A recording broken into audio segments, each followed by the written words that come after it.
Target na. Target ka na.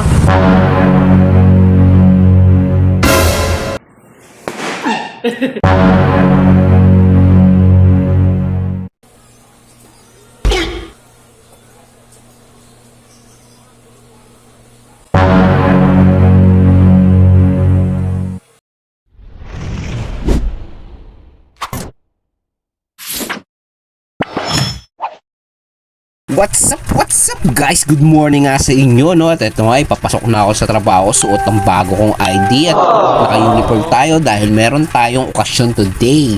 Bibinyagan nga pala ang bagong warehouse natin ngayon. At ito, papasok na nga ako papunta sa trabaho ko. At ayan, nakabihis na ako at naka-prepare ang pugi mo. Saan mo banda? At dito nga, sinundo tayo ng ating mahiwagang porta. Shortcut yan? Ang lupit! Eto na nga, pumunta na ako sa event namin sa office. Wow! Ayan na, dumating na nga tayo. Ang pogi mo. Bukat upuan yan? Hindi ka naman naliligo? So, nandito na nga tayo sa office, no? Ayan, no, kita nyo, ang daming balloons. So, ayun na nga ang preparation. At dito, wala pa si father. At so, wala tayong magagawa kundi ako muna magiging father nila. Father, mother, father. Ano daw? So, eto na nga ang hatag para sa ating mga ahente. Kaun. So ngayon guys, walang humpay ang pagpapapicture sa akin ni Ma'am Grace, no? Ang pinakaminamahal ni Sir Boss B. One and only love-dubs niya. Sabi ko, wala ka naman dapat ipagselos, boss. Kasi pari ako. Kita mo naman, di ba?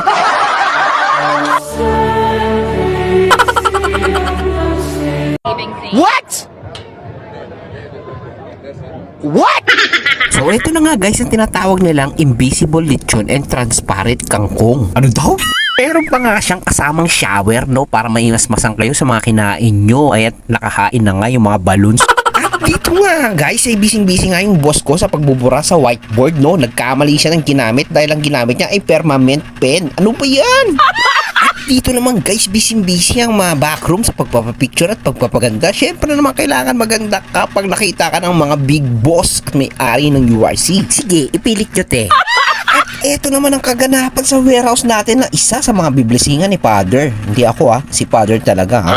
Ako father ako eh. Bayot! What? Are you crazy? What are you talking about? Talking to me? Talking to us? Talking all about us? At dito na nga nagtatapos ang kabanata natin sa pagbalik natin nagkatapos sa ruta. No? Pagbalik natin sa office, ganito na ulit ang nangyari. Back to normal ulit. Business is business. No? Trabaho or trabaho. At ayan nga si Palong na napakagwapo sa kanyang sarili. Sige, itago mo lang yan. At dito nga ay napagtripan ng aming boss ang senyores na tomboy sa aming grupo. Oh no! At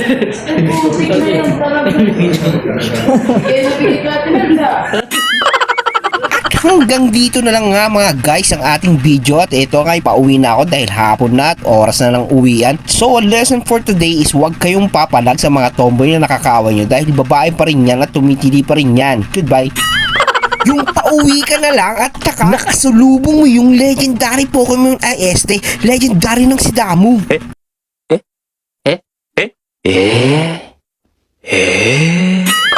Haggard na haggard yan? Ano ba yan, Marvin? Makauwi na nga.